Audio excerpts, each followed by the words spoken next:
मुफ्ती अखलाक के बयानात के लिए मुफ्ती साहब के ऑफिशियल चैनल मुफ्ती अखलाक अशरफी स्पीचेस को सब्सक्राइब करें। एक बस्ती के अंदर एक औरत का इंतकाल हो गया और उस औरत को नहलाने के लिए बस्ती की जो चंद औरतें आई हैं, उन औरतों में से एक औरत का मुर्दा औरत की रान पर हाथ चिपका। अब वो उसको छुटाती है तो छूटने के लिए तैयार नहीं। बहुत कोशिश कर ली, दोपहर हो गई, शाम हो गई। बाहर से जो उस मैयत में जो लोग हजरात आए हुए थे, उन्होंने बाहर से आवाज़ दी कि बीबी जल्दी से मैयत को नहला कर तैयार करो, इसको दफनाने के लिए लेके जाना है।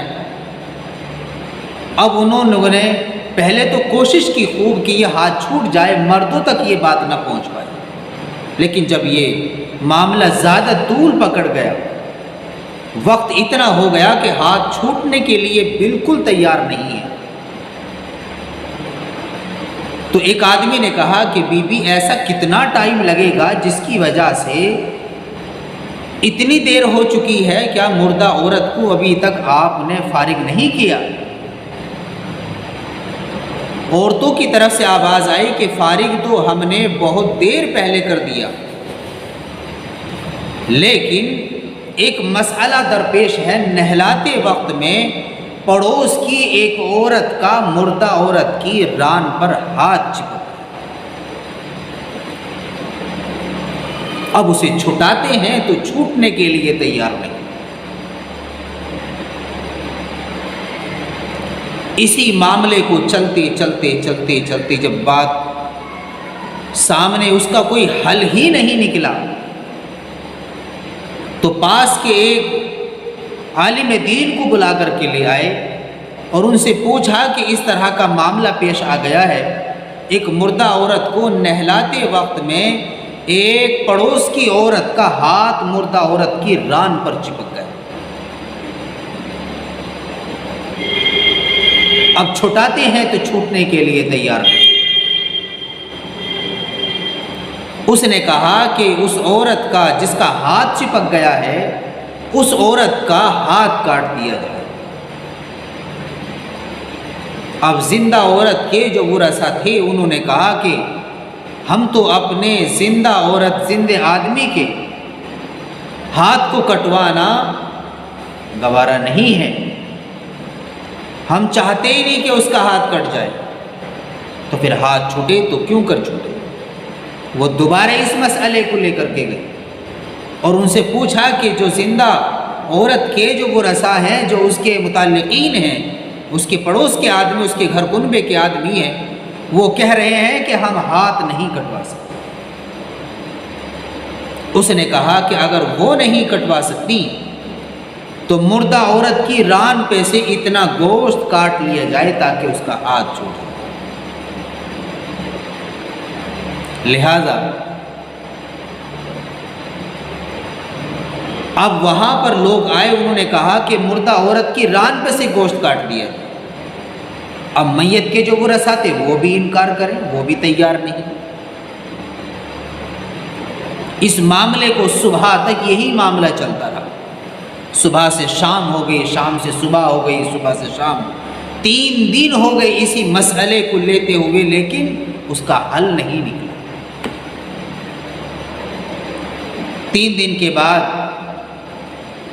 इमाम मालिक रहमतुल्लाह अलैह को जब खबर हुई, बड़े पाए के बुजुर्ग आलिम दीन, उन्होंने कहा कि एक बस्ती में एक आलिम दीन है, उनसे भी पूछ लिया जाए कि मसला हल हो तो कैसे हो, ये परेशानी जो हमारे ऊपर 3 दिन से मुसल्लत है, इससे कैसे निजात पालें।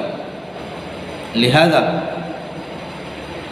हज़रत इमाम मालिक रहमतुल्लाह अलैह को बुलाया गया और उनको माजरा सुनाया कि मुर्दा औरत को नहलाने के वक्त में पड़ोस की एक औरत ने जैसे ही रान पे हाथ रखा तो मुर्दा औरत की रान पर उस जिंदा औरत का हाथ चिपक गया।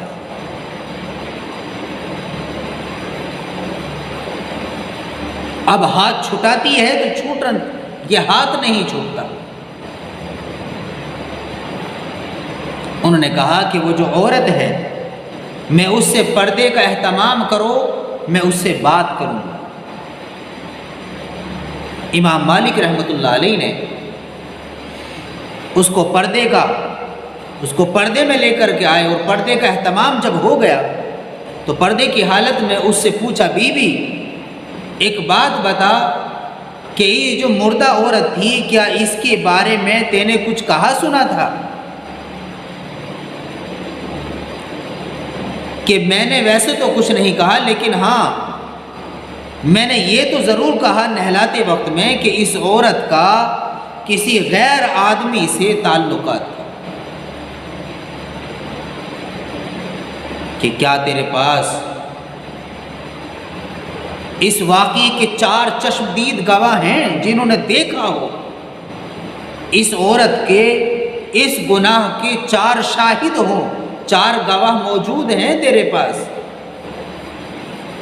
اس نے کہا کہ میرے پاس تو ایسا کوئی گواہ نہیں ہے۔ کہ کیا بی بی اس نے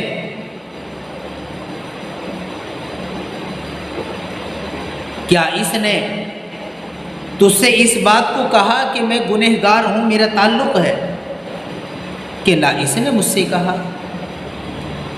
کہ جب ایسا بھی نہیں ہے کہ اس نے تجھ سے زبانی کوئی بات کہی ہو اور نہ تیرے پاس گواہ موجود ہیں، تو اب یہ بات معلوم ہوتی ہے کہ تو نے اس کے اوپر تہمت لگائی۔ تیرے پاس گواہ بھی نہیں، اس نے بھی تیرے سے زبانی کچھ نہیں کہا۔ اب بات شاہد یہ ہے، بات یہاں پہنچتی ہے کہ تو نے اس کے اوپر تہمت لگائی۔